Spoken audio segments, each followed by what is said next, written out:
We starting up, it looks like. There we go. Hey, what's up, everybody? Welcome to the Osmo.com Live Before Lock show. A little early today because it's a weird slate timing and a very short slate and not a lot to talk about. So we're probably going to wrap this one a little earlier. So hopefully you're getting this notification on your phone and you're joining us now. If you're not, make sure to subscribe to this YouTube channel so you'll know whenever we go live. Josh was live earlier this afternoon talking a little baseball, so important to be in the loop, so go subscribe now. Jake, let's talk about the handful of games. What's going on in your head? Actually, first, how are you doing? Let's be polite first. I'm doing good. Played some early. That went okay. But yeah, there's not a ton to talk about, but I mean, I'm doing okay. How about you?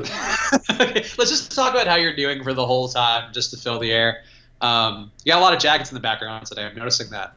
Sweatshirts. Sweatshirts. My hanging them up. It's like 80 degrees here, so no need for these guys for the immediate future, at least. Unless you really want to support the Minnesota Twins, as you would. I assume those were all Twins hoodies in the background. all Twins sweatshirts, because I'm a noted Twins fan.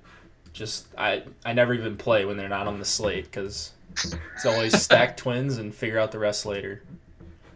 So let's talk the limited baseball we have for the limited people in chat. We have what are we doing tonight? Where are you looking at for pitchers? I guess let's start there. Short slate, so there's a little bit of game theory that goes into everything that we're doing. But where would you go? Right. So. Right off the bat, I love Snell. He's 8,000 on DraftKings. I think the Red Sox hitters are going to be pretty chalky. So this is an ownership and I just think Blake Snell is a really good play. The Red Sox are also a pretty good matchup for lefties this year. Bottom 5 in WRC plus, on base percentage, a bunch of other stuff. They just haven't been good, and me and Josh don't really know why. But the numbers are the numbers, and I have to follow them. So Snell for 8,000, I think, is a really good play, and it's a good leverage pitcher because I think Mookie Betts and Bogarts and JD and Hanley will all be pretty popular. And then I like Morton too. Both pitchers in the Houston-Cleveland game, the one that is the reason that we're starting this, or the slate locks early on DK. And then Duffy is like the last guy I think that I would consider, just because he's 4,300. He's not the worst pitcher in the world. It's super risky. It's terrible pitching weather in Texas. But I would have a little bit of Duffy. Like it's just not great outside of the first few guys. Porcello too, I should mention him. He's a pretty safe play, I think. And on a 4-game slate, safety is not the worst thing. I don't think he gets blown up or anything. So 11-2 is expensive. I prefer Snell, point per dollar. I prefer Morton over him. But yeah, Porcello is perfectly fine with me too. See, I don't know about Snell being, the Red Sox being chalky, because we actually have Snell being the highest owned player on the slate now. Okay. At least on DraftKings. I don't know. I see it with the the Vegas total and all that with Snell, and like he doesn't grade out as well on XFIP. I mean, he has a pretty good K per 9 rate. I was actually thinking about fading him because I think it might be a little contrarian. But there aren't enough guys on the Sox side. Not fading him, stacking against him with some of the Red Sox. But I didn't even feel like there was enough great plays there. I don't know. I don't want to own him that much if he's the second worst XFIP player on the slate. I don't know. I'm wondering if there's a different way to go. And he's going to be 50% owned. That's crazy. Yeah, I mean, I hadn't looked at that before. So that's a little bit more interesting to me. If he's going to be 50%, all right, then you can talk yourself into an ownership fade. I still wouldn't be doing it. I'd be playing a lot of Snell. I'd probably be over the field on that. If I just had one lineup, Snell would be on it. I just think he's a really good pitcher, gets a lot of whiffs. And then I just can't really argue with the numbers of the Red Sox being bad against lefties this year. They've gone up over the last few weeks. And they should correct that. They should be at least a league average team against lefties by season's end, I would think. But I just think Snell is really good and really underpriced. Yeah, I mean, for me, so the numbers I'm looking at on FanGraphs for the Red Sox, they're 2017 and 2018 numbers. They're 7th in on-base percentage versus lefties. Like, I don't know. Like, I know individually they don't grade out fantastically, but Mookie grades out really well. Who's the other one? There's one other guy who grades out particularly well for them. I don't know, whatever, it doesn't matter. But, like, if they have a couple guys who grade out well enough, I just feel like that's enough that could do damage to Snell. Like, Mookie grades out really well to me. He's obviously not price-wise. He's fucking insanely priced. But he is still, like, got a lot of power. He's been playing well. The most expensive guy in the slate, but can do damage. Hanley Ramirez, who looks not bad to me. Looking him up now. Bogart's not terrible. Like, there's a couple guys there I feel like who could do some damage, even if the heavy hitters aren't as good versus lefties. Like, Martinez is pretty notably worse. I don't know. I'm wondering about the Snell thing. I'm surprised. No, I mean, you can make a case for Mookie. I'll never say that Mookie Betts is a bad play, especially with how he's playing right now. Like, he just seems like he hits a home run every night or steals a couple bases or just hits 3 double. Like, he's just unconscious right now, it seems like. So even for 6K, and if we're right on Snell's ownership, then a 6K player is probably not going to be very heavily owned against him. So, I mean, I don't mind the Red Sox as leverage bats, but I think Snell is just really good, and I don't see him getting blown up here. I don't think he pitches some sort of no-hitter, perfect game type thing where no Red Sox bats do well, but I'd be more likely to go with JD or Bogarts. Okay. One other guy, actually, let's talk about who doesn't grade out well in osmosis rankings, not looking great in Vegas, but looks good by his K per 9 rate, his xFIP. I think his whip is also second, or actually, no, maybe not second. Whip's not terrible. Steven Matz. Why? I mean, there's a tough matchup on the other side with the Brewers. Again, Vegas on the Brewers side a little bit. But no love for Matz at all? No, I'm a noted Matz hater. Yeah. Like, so he just doesn't really get guys to chase. Doesn't do anything spectacular. Swinging strike rate is pretty low, especially when you look at his strikeout rate to righties. And he just gives up a ton of hard hits to righties. And then the Brewers, like the Red Sox, their numbers as a team aren't great against lefties. But I know Braun is very good against lefties. One of the best in the MLB. I know Hernan Perez can hit lefties. Manny Pena hit lefties very well last year. Aguilar has a ton of power. And then Lorenzo Cain. Like, these guys are all really good against lefties. So I'm on the Brewers stack. They're my favorite stack of the night. Yeah, the thing that jumped out to me, I mean, just to play devil's advocate, was the strikeout rate for the Brewers versus lefties is pretty high. I think they're like top 5, maybe. Let me pull it up real fast. They're the 5th worst team in terms of strikeout percentage versus lefties.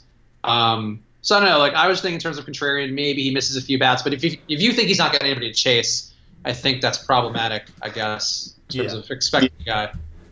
Yeah, that's what I'm worried about with Matz. I don't like. He had like a 30% K rate against righties after his first like 6 or 7 starts, and I was just calling him a fraud all over the place. And that's gone down a little bit, but I still don't think that he's even regressed enough to where some of his advanced numbers have him at.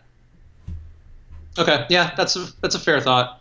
I'm sure that you guys are probably right about it. It's just like seeing the strikeout rate, his K per 9 and his xFIP, and not a terrible whip. Like, I feel like it was an intriguing thought for me. I'm probably not going to end up going there, but it was something where I was kind of like, no, maybe we're underrating him. But I mean, it's a 4-game slate. Like, if people think that he can get whiffs and strike out some of these Brewers, they see the team rate, then that's fine. I just would certainly not be doing that. I'd be deploying a full Brewers stack before I'm playing any Mats. Okay, that's fair. What about your thoughts on Morton and Clevenger in the same lineup? Yeah, I have no problem with that. Just in general, I have no problems with that. Like, how often is a pitcher actually going to end up getting the win? If you think it's going to be low scoring, both these guys can strike out a ton of guys. I think they both have average-ish matchups. But Morton's stuff is nuts. And then, yeah, you're limiting yourself with one win as a possibility, right? So that's why they're asking. But, yeah, it's fine with me. You don't often get both your pitchers getting wins anyways. So 4-game slate, you're going to need the highest raw point scorers, and those guys could certainly be them. Yeah, I think yesterday I had Price and Archer, and that was pretty fine. They were both in the same matchup, and ended up being an okay play. So, yeah, I mean, I don't mind that. I actually don't love Clevenger. I think that Osmo's – I mean, so we're going to compare opinions. I would go with Osmo. He thinks that Clevenger is a pretty decent, sneaky play. And I could see why. He's got some upside. I worry about some of those Astros bats, though, because I actually like Altuve a lot. I like Correa. So there are a few guys there who I feel like in particular who might be able to ding them up, just in terms of like a risk profile. But yeah, Clevenger, I mean, Osmo is in on him. There's a fair amount of logic in going him as a pivot. I think we have him being fairly lower owned. Clevenger. Actually, that's his grade. Hold up. Clevenger. Yeah, we got him being low owned. Yeah, we have him being very lowly owned. I assume he's going to be a little higher than what we have him at right now, but still definitely like, not above 25%. So yeah, I think that Clevenger is an interesting play. I have no problem with that.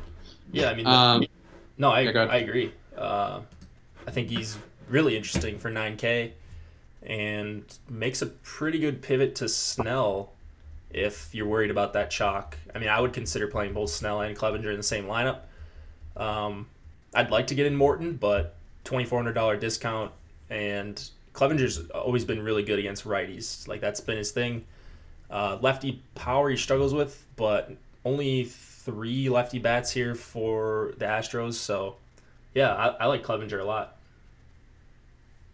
Yeah, so, I mean, look, two schools of thought on that, I guess. But if smart money's coming in on Clevenger and Osmo thinks Clevenger is good, and Jake, the owner of Baseball Savant on MLB.com, thinks that it's good, that's a lot of sharp opinions coming together in favor of Clevenger. So I don't mind it. How about going against Danny Duffy? Because I think I'm currently going against Danny Duffy. Pretty high exit velocity. He's been shelled a few times this year. Would you be more inclined to play him? I guess you'd be more inclined to play him than go against him, but which of those would you choose? Yeah, I mean, I could make a case both ways, and it's tough. Like, I don't think I'd have Duffy if I'm only making one lineup, but yeah, he, like you said, the average exit velocity is way up for him. It usually is. He could get pummeled by some of these righties. The problem is with the Rangers, they don't really have a lot of righties. I really like Chirinos, but outside of him, there's not a ton of power. Ryan Rua is okay. He can hit lefties when he's making contact, but that's always the tough part for Rua. Yeah, I mean that. So I wanted to stack against Duffy, like that was going to be my plan. Looking at this last night, but then I started going through each of these guys, and I don't think really any of them have a great matchup against him. So then that put me on Duffy for 4,300. It's not because I think Duffy's some good pitcher. There's just so few options, and he's going to be pretty low owned, right? So, yeah, I mean... Yeah, I could see that. I think, to me, like, I'm worried about Chirinos on the Rangers side. I mean, you said that's the only one that you would really... that jumps off to you. I think that's fair. I mean, my hope is that some of the Rangers recently have been kind of hitting above their weight. Like, Kiner Falefa's been playing pretty well. I think Rua's got some upside.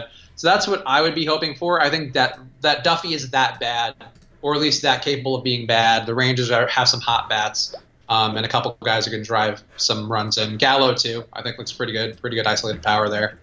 So that'd be my contrarian argument for it. And I think we have him as being fairly lower owned despite a not terrible Vegas total. So I don't know. I don't mind the Rangers. I personally don't. And I think a Texas and Milwaukee stack looks okay to me. Texas, Milwaukee. Yeah. I mean, Milwaukee and anyone for me. I don't really like bats in the first 2 games, so it would mostly be the last 2, the Texas Royals game and then the Mets Brewers. So Yeah, I like Texas Brewers. Yeah, I think right now my lineup that I did before we came on, it's not stacked as much as I would like, but I have like Texas, I have it's a little Texas, a little Houston, a little bit of Milwaukee, because I think Clevenger is an okay play, but I couldn't afford him, so I'm going with Zach Davies, who has very little upside, but the Mets are not great. Is my logic. Yeah, I don't mind it. Be contrarian. Yeah, contrarian mediocre. So speaking of contrarian on the chat, Z Cisco, one of our main chatters in here, he says, I'm going about as contrarian as one can go. Might as well be playing the lotto. I mean, that's a good thing to do on a 4-game slate, going contrarian. If you don't think Blake Snell is a very good play today, if you don't think Porcello is a very good play today, you should be taking hitters against them. You should try crazy stuff because ownership's going to be so concentrated on these 4-game slates. It makes sense to get a little crazy and take a chance on a guy that might be 6% owned that has a chance to hit a home run against the 50% owned pitcher. So I like what he's saying there. I don't know. I wouldn't compare it to the lottery. It's more of a game theory thing with these short slates, but I get the comment. I feel him on the comment. It feels more like sometimes like pulling a slot machine in some of these things. I don't know. It's like same thing for the NBA Showdown slates where it's like, oh, you have to have like 6 out of 6 guys. Even if you get 5 out of 6 guys, there's no real fungibility at all. Like you're just fucked. You're not getting it right. And I feel like that's sort of what this slate is. Like there's going to be one dude who hits a home run tonight, and it's going to be like a lower owned guy, and that's going to be the whole slate decider there. So I'm with you, Z Cisco, but I would go slot machine. Better analogy. Let's pick our home run picks, which is going to be fun on this a world of options in front of us. But we are committed to the bit, and I think we have to do it. So, Jake, why don't you make a home run pick? All right. So I'm going to go with someone we got sort of lower owned. I mean, like Braun is the obvious guy. I think he's got the best chance at a home run tonight of pretty much anyone. But I won't use Braun. I think that's kind of cheap. But I will. No, that's fine. Look, it's still hard to hit a home run. I had Stanton versus a lefty, didn't work it out. That was a proof of concept. Like it's not easy to do this regardless. Right. So actually, why don't you go? Because Braun was like the guy. But seeing his ownership, I'm not doing that.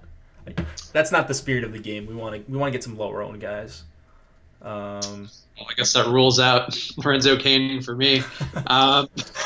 Then I'll go. All right, I'll go Robinson Chirinos. Yeah, I like that. Yeah, I think Duffy's not a good play. I just believe in him being a guy who can get rocked, and that Texas has been good at home lately, and Chirinos will be a guy who takes him yard. That's the hope. All right. That's fair. I like that. Let's go with, oh man, I never played this guy, but Alex Gordon for the Royals. Alex Gordon. Yeah, I haven't played him in forever, but he's got decent hard hit numbers, not striking out as much as he has in years past. ISO is nothing special, but great hitting weather, and I wanted to pick someone off your buddy, Austin Bibbins-Dirks. So, why does his name have an X in it at the end? Like that's so bizarre. I mentioned to Jake before we came on because we were like, what the fuck are we going to talk about? There's no games. There's really like hardly anything going on. It's a weird time. We just knew it was going to be a weird show. And I was like, I feel like we could talk for a good 15 minutes about Austin Bibbins-Dirks' name because he really looks like he might be an alien or like a predator or something, at least by name. Yeah, that is quite the name. But as a guy, he's just like a 33-year-old like career journeyman like pitcher. He's nobody like he's not anything fun either, which kind of ruined it for me. Yeah, I don't know. He's a journeyman. That's the perfect word for him. 33 years old. Nothing special from him. Doesn't really strike guys out. And if there's ever a night for Alex Gordon to dong, I think it is tonight. Dude, how many does he have? Does he have under 3 home runs this year? He's got 4 this year. So, all right. And he just hit one a couple days ago. Yeah, Alex Gordon. Man, if I get that one right, I might be the new home run king, the new dong king. Well, you would be actually no, you'd still be down 1 home run to me. So you got a ways to go to catch up, at least statistically. But that's a bold call. I don't mind it. Speaking of the Royals, I guess. What are we doing with them? Would you do a Royals and Mets stack? I'm not crazy about the Mets tonight. I wanted to be into the Mets, but besides Conforto, I couldn't get there. But which Royals would you go to? Mustaskis obviously is going to be a very highly owned play. I think fadeable, even though I worry about his power, just because you don't want position players that highly owned, I think. Yeah, I mean, in general, you don't want position players that highly owned, but I think he's a top 3 play on the slate for position players. Maybe the highest. Like maybe the best play on the slate outside of Braun for me, but he's also coming off an injury. So Moustakas would be right up there as the top position player on the night. Soler's just got big power, obviously hits lefties much better. Perez can hit righties very well. And then Alex Gordon, I think, showing a little bit more power than he has in years past. I really like that 2 through 6, starting with Merrifield. Yeah, I don't mind the Royals. I think at some point we had them as like being the highest owned stack, and I was just like, whatever, I can live without them. But now I think that actually might be shifting around a little bit, where some of these guys on the Royals will be highly owned, but I don't know actually at this point if we have them being more. Actually, Texas might be more highly owned now. That's surprising. People going against Danny Duffy, guys. Yeah, Danny Duffy, man.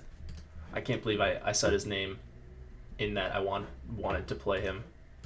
Yeah, so we've got Moustakas up there, Salvador Perez up there. All the Royals should be popular, but for very good reason. I mean, like, the total I get, like, looking at the lineup, though, like, nobody's that amazing. Like, Alex Gordon's got a 147 ISO, 300 on-base percentage. You got Merrifield, 313, 128. Like, there's not crazy power there besides Moustakas and his 270. And, he can strike out, too. Yeah. I don't know. I think there's a valid reason. I'm probably just talking myself into it. There's a valid reason to not have the Royals tonight, but Milwaukee and Texas going up in ownership, not great. Not great for my lineup. Yeah, I mean, it's going to be hard to win a GPP with Royals Brewers because everybody's going to have a piece of them on most lineups. So if you don't feel great about one of those, then it makes sense to fade hitters that are going to be 30, 40, 50% owned because it's baseball. It's a failure-based sport. You could easily have some guys go 0 for 4 or line out a bunch of times, and that's the kind of stuff you got to think about on these 4-game slates where the ownership's going to be so concentrated. If Moustakas or Salvador Perez gets an 0 for tonight and you don't have them, you're going to be way ahead of the field. Yeah, so there you go. I mean, there's some guys fade, but Lorenzo Cain I find tough to fade. Like when a guy's numbers are that crazy, like he's getting on base over like 400, like I think is like where he's at. Like that, I don't mind having him as chalk, like or as a chalkier play. Like to me, I'd rather have him than like Moustakas if we're talking about those super chalky plays. I think the Brewers look a little more appealing to me than the Royals. Yeah, I like the Brewers better than the Royals, just regarding ownership. And then when you throw in ownership, I like the Brewers a little bit better, just because I think they're going to be the second highest owned stack and not the first. And they're my first. They're my favorite stack. Makad asking or demanding rather NBA. We'll talk NBA a little after this DraftKings lock, which is in 5 minutes. Didn't it lock already? No, I think it's at 3:15. No, 3:10. Well, 6:10 for me. Oh, sorry. That's right. I'm sorry. I'm in the past or the future, or one of the two. Oh, it is locked. All right. Yeah. You're right. 6:10 Eastern. 5:10. NBA. Yeah. We'll go back to baseball a little more if you have any, I guess, FanDuel questions or any weird late slate stuff. And we're, as you mentioned, or rather, if you're tuning in late, we mentioned earlier, we're just going to go till 3:30 today or 6:30 Eastern rather, just because there's not that much to talk about. Jake doesn't care that much about NBA, so it's for us to keep rambling about our one-game slate. But talk NBA right now. It's obviously a showdown again between the Western Conference teams. Last time the winning lineup had Jordan Bell in it. Also had, I believe, had Gerald Green. I'm not sure about that one, but a couple of cheap players. Tonight, you can go a couple of ways. You can try to get those cheap guys in. You're probably going to need some mix, likely, of Curry, Durant, Harden, Paul. All those guys are priced right. All those guys are on Osmo's rankings the same A for points, B for value. So you want some mix of those guys, likely, if you're playing a bunch of lineups. And I think for me, the guys that I like a little more coming to home are the Rockets. I like the Eric Gordon a little bit more. Tucker I'm into. Ariza I have a fair amount of. I think those guys I'm a little more interested in trying to get them there instead of expecting Jordan Bell to do what he did last time, which was pretty largely aided by Iguodala being out, Looney being moved to starting lineup as a result. Like there's a pretty big trickle down if Iguodala is active or not. So that's the one thing I think we're still waiting for news on. So keep an eye on that. We'll see if Andre Iguodala is ruled in or not. If you want to play Klay Thompson, I wouldn't hate it because I think he's going to be pretty lowly owned. And coming off of a little bit of a gimpy performance, 2 or 3 bad games in a row, I think there's some logic in having him in your lineup just as a contrarian pivot, sort of like how Tatum was yesterday. After we talked on the stream actually with Josh, like Tatum I thought was not a great play. He just looked very meek, didn't do a whole lot. Yesterday he came out super aggressive back at home and did his stuff and was the best player on the slate. So it is kind of an ebb and flow thing. It is possible that Thompson's knee isn't that bad and he can play through it. But I still like Curry and Durant more. Draymond, I think, is going to play with a little added motivation. I don't mind actually going a bunch of Warriors, even though they're at Houston, just because I think there's a pretty decent chance the Warriors take this one and possibly run away with it. But yeah, that's where I would go. I think it's pretty much splitting hairs to guess, who's going to be the best plays out of Curry, Durant, Harden, Paul. But I think some mix of those guys up top, some Draymond if you can get him in there. That's probably the best place you're going to land on, with generous amounts of PJ Tucker and some stuff like that. But yeah, I don't know. NBA's tough. Fucking it's these single game slates are getting like impossible because there's just no value really unless I don't know. So it's very odd. But how's hockey going for you, Jake? The Capitals are in the Stanley Cup. How do you feel about that? Yeah, dude, that was good to see.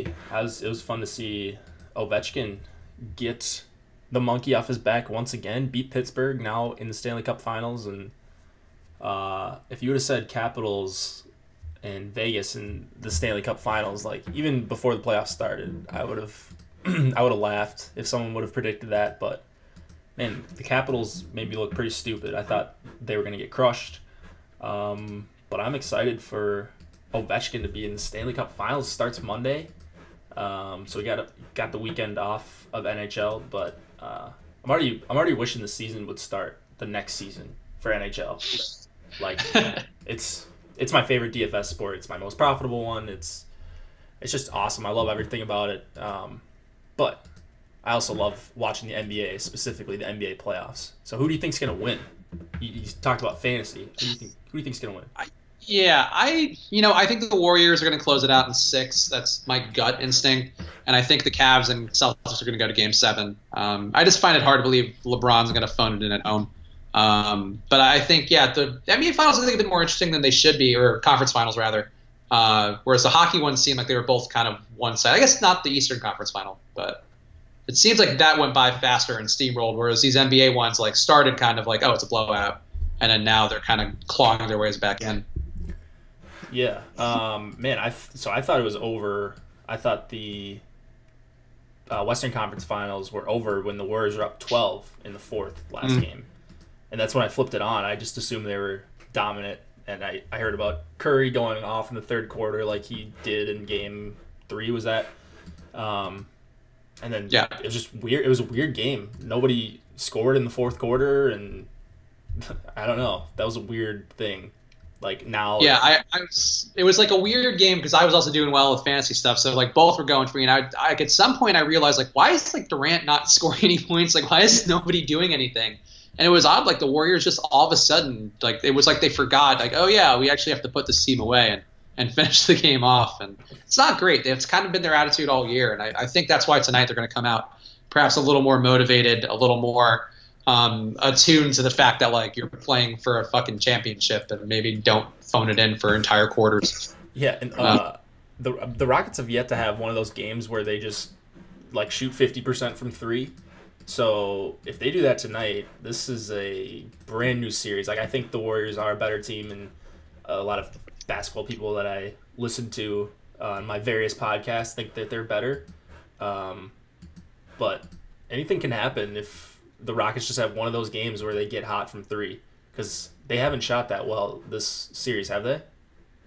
No, I mean, they really haven't gotten hot besides one game at home where they were like all their role players went crazy. Yeah. But even then, Harden was kind of cold. They haven't had anything working like on all cylinders. So, I mean, they definitely have a little more potential left. And being at home, I'm sure will help. But it's crazy. Like they could go up 3-2, and that would have been an unimaginable proposition just like a week ago, I think. People asking about Arcia now in the chat, I assume for the FanDuel folks. But what do you think about Arcia? He's a pretty good value, I think, but I don't love him as a play. Yeah, on FanDuel, I think he's like near minimum salary. Josh mentioned him earlier today. He hits lefties okay. If you're stacking the Brewers, I have no problem with him, but he's not like someone I'm seeking out to try to play just because it's lefty righty. So Arcia he's just a guy for me. Yeah, I would agree. I've tried to actually get away from some of those kind of players, and because I think when I first started playing earlier this year, I was just like, oh yeah, you got to like stack that guy and stack like this shortstop because you have this stack going, and on this slate, obviously that's what you want to do, but I don't know, like the RCs of the world, I just fucking hate. They're just not going to do anything for you, unless everything is perfectly aligned. They're just slap ball hitters who aren't even that good at it. Yeah, he's just, like I said, just a guy. Saladino is sort of the same thing for me. Don't have a strong opinion, but if you think Saladino is going to be lower owned than Arcia, which, I mean, he's batting ahead of him. They're about the same price on DK. I don't know what they are on FanDuel. Saladino's more expensive. If you think Saladino's a better play, then play Saladino. Salary is not a huge thing tonight, I don't think, especially on FanDuel. Like, there's just not that many guys to pay up for. Yeah, I'd probably play Saladino over Arcia. It looks like he's got a little more isolated power versus lefties, but that's another splitting hairs one where neither looks that amazing. But I'd probably go Saladino, I guess. Any WNBA hot takes? I haven't played or watched any WNBA really, besides watching like some of the Twitter interaction. I think I'm ready to be there, but not until the NBA is done. And also, like, the best women's players aren't even in yet, I guess, because a lot of them are still finishing up their Euro leagues and, I don't know, Chinese leagues or Chinese women's league. They probably just kill one of the women every time on the roster. It's like how they would do that. But so they might not have a women's league. Yeah, I don't know. I haven't paid enough attention, but I'm ready. I'm ready for it. Apparently, Austin was saying in our premium video that the WNBA is more star-driven, which I kind of like because I guess like it's a thing where if a player gets hot, like in the NBA, if a player gets hot, like that player is not going to shoot like, not going to get like a 60% usage rate. That maybe the most is like 40%. And I guess in the WNBA, like if a player gets hot, that player just runs the offense and does everything because like there is still like a skill and athleticism difference. So like I'm curious to get in there, but just not yet. So he's saying that there's just a bigger gap between like, the fifth best player on a team and the top player. So the top player is just is weighted so heavily.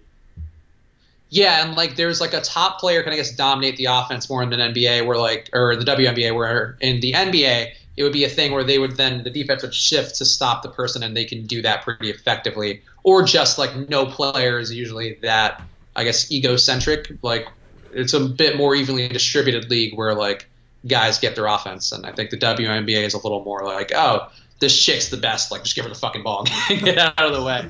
So every player could be Russell Westbrook, which seems fun. Anything else for the chat? We got we'll go a couple more minutes if you have anything good. NBA, I guess if we're looking for super duper cheap flyer guys that you could potentially play, I would say maybe Jordan Bell is still okay to give you like a little bit of value. Quinn Cook, if you think the Warriors run away with it, I think is something, or the Rockets, I guess either way of the blowout. There you go, Makad. Shabazz Muhammad's of the night. That's what we're going to. In honor of Shabazz Muhammad, my one bold proclamation, who ended up playing no minutes, but was at minimum salary. But in the playoffs, you got to find these guys. So, yeah, I would say Bell for me, again, even though it's a little risky. Bell, Green, Livingston above that. Those are the guys I think would be the only ones with some degree of safety to get to. So, there we go. Anything interesting with baseball going on yet? Anybody hitting home runs? Someone just said Clevenger just struck out the side. Oh, wait, but then deleted it. It got retracted. I don't know. Are we allowed to talk about live sporting events? I don't even know. I don't know what the rules are. Yeah, you can't announce them like play by play. But like vaguely, you can be like, this guy's doing well. Yeah. Okay. You can be like, oh yeah, that guy like just struck out 3 guys. Yeah. Like I think if we were giving like updates, like okay, this is the Mike Clevenger, like, or the Cleveland Indians like update. Like I think that would be probably. Well, yeah, he's got 3 strikeouts, 1 walk though, so not perfect anymore, Mike Clevenger, are you? That's all right. So anything? Chat? Yeah, not a lot to talk about tonight. Just especially now that DraftKings is locked. Like whatever. We've talked about the slate already. Yeah. Talk about the WNBA. What else do we have? There's not even hockey for the next few days. There's one basketball game. Like I'll be watching that basketball game. I don't know. What are you gonna be doing for it? Yeah, I'll definitely just have it on here. I've enjoyed the series. I've been watching them all and trying to stay up on everything and observe as best I can so I know what I'm doing, because it does help a lot with like the playoff single game slates. But it's like you want to have options. Like I miss having the regular NBA season where I'm just doing like flicking back and forth between a ton of shit, and it's a little tedious when some of these games get away. But I'm glad I didn't tune out of that game because I think a lot of people were like, oh, it's a blowout, whatever, and stopped watching. How are you doing in showdowns, Chris? I've been doing up and down. Like last night I got rocked. The day before, though, I was in first place for like 75% of the game and then fell out, which was frustrating because I had like a super contrarian lineup that was, I think, only splitting with 8 people out of 50,000. But then Sean Livingston kind of fell back behind Gerald Green and it ruined everything. But I've been okay with it. I think I've been able to see the slates in a more holistic way, which in general is like a mix of either mid-priced guys or super cheap guys and high-priced guys. And I think the more you think about the slate in terms of the context of all the players, the better they'll be. But it's still pretty hard. And I think if you're a guy who's max entering, from what I've heard, it's really tough to stay positive there. But I think if you have less lineups, you might be able to be a little more profitable. But that's just my anecdotal stuff. Do you cut your player pool? That's an interesting question. I don't know that there's like a hard rule for that. It just sort of depends on the slate. And I'm not a big MME guy. Like I've done it occasionally, a little bit more lately, but I would probably be open to more options on a shorter slate just because, well, relatively more options. Like I'd play like 60 or 70% of the players available just because I want exposure to guys that are going to be low owned. Whereas on a big slate, I'm not that concerned with ownership. So I'm just trying to get the best plays, because the best plays, or in my opinion, the best plays might be 15% owned, where on a big slate, they might be 55% owned. Yeah, and I think from what I've observed from like Josh too, I think what would be the move is more like if you're mass multi-entering these things, is like to just up the ownership percentage on the guys you feel like would be contrarian or whatever. But like you don't want to not account for guys on a small slate because you actually can, in this case, account for them. But yeah, like for me, like if I'm playing just a single lineup in baseball, then I just would play like whatever seems like the best mix of contrarian plus like performance. Yeah. Josh said he raise your hand if you forgot DraftKings locked at 6. I wasn't paying attention and I didn't get anything entered in, so yeah, I guess I fall into that category. I knew when the lock was, but I got distracted and didn't enter my lineup. So it was gonna be Snell with a bunch of Brewers, and so I hope that doesn't go off now. But I hope it does for you guys. But I'll secretly be rooting for it not to happen because Don't have anything in play. Maybe I'll do the late slate or go over to FanDuel or something. Yeah, I've currently just got Altuve and Correa going in my lineup. The guys, this one guy in first place played Davis, who I guess is not even playing. That's an odd one. Who? All right. Reading all that. A lot of emojis all of a sudden popping up in the chat. Let's see. I'm pretty sure there was some big overlay on DraftKings for that slate. Just a lot of people probably did what Josh did and what I did, and just I don't know. It's risky for them to run normal size contests when it locks an hour early, because I'm sure a lot of their entries come in within that last hour. So I doubt they'll be doing that a lot again if they can avoid it, because from what I saw, there was going to be some big overlay, and I'm kind of mad I didn't get in on it now. Yeah, I only did the single entry, which actually has 500 entries of overlay, so not bad. That's really too bad. Yeah, out of 2,000, that's like a quarter of entries did not make it in or were not paid for, I guess. Interesting. Yeah, that's where you want to attack, especially if you feel good about the slate. It rarely happens on the bigger ones because DraftKings usually sizes them pretty well for baseball. But yeah, so congrats if you got in some tournaments with overlay. It's much easier to win. Yeah, I feel like DraftKings likes to overbook tournaments like flights. Like they could do bigger tournaments for some of these. Like NBA, I've thought that. MLB, it still feels like smaller tournaments than there needs to be. And I think you're right that they do that. They're pretty good at the numbers, but they also seem to sell themselves short. Believe in yourselves a little more, DraftKings. Bigger tournaments. Yeah. We did home run picks. Jake, you want to remind Josh of yours? Mine is Alex Gordon. And wait, hold on. I actually forgot who I picked. I'll find that answer fast. Oh, Chirinos. Yeah. Mine was Robinson Chirinos. Josh, what's your home run pick? Put it in the chat. Though technically, your pick is late, so I don't even know if it should count. Yeah, Josh, who you got here? Josh is just cock-teasing us right now. Let's get it in there so we can wrap this fucking live stream up. I'm guessing he's going to go with Jay Bruce. I think he's going to go with Lorenzo Cain, which would upset me. Yeah, I'll be mad if he goes, no Brewers. No Brewers righties. I don't think we should put these rules on it. Ryan Rua, that is what the home run challenge is all about, right there. Ryan Rua, Alex Gordon, Chirinos, no Stanton, no. You guys are so mad about Stanton. Sorry that I picked Stanton one day after I picked fucking random. No, I picked the most random assholes. We would have been mad if he actually had donned. Yeah. Yeah, but you know what? The fact that he didn't just means okay, like this. Nobody is safe. Nobody is safe. Yes, no one is safe. Even like against Bibbins Dirks, no one's safe. Fucking weird ass alien named Bibbins Dirks, Rick and Morty character named Bibbins Dirks.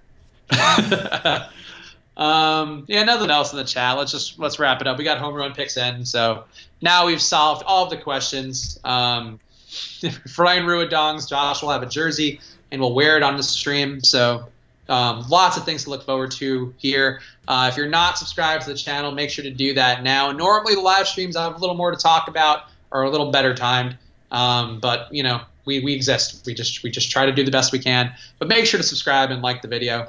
We'll be back tomorrow with more on this channel. If you're not an Osmo.com premium member yet, go sign up, because all the things that we talk about every single day are on there. The ownership projections, rankings, the stuff that we reference to build lineups will be there for you right at your fingertips. So go sign up for premium now. And Jake, any parting words for you? Good luck. Hope you didn't blow your bankroll on this slate. Unless you stack Brewers. In that case, I hope the Brewers go off, even though I will not be able to join in the fun unless I go over to FanDuel really quick. Yeah, I think that a lot of people are, judging by our live stream numbers, probably deeply invested in this, and I'm sure have staked their homes on it. So good luck to those people, and thank you for tuning in. You guys who showed up tonight are the true ride or dies. Fans, So we yeah. appreciate you. And we'll see you guys again soon. Thank you.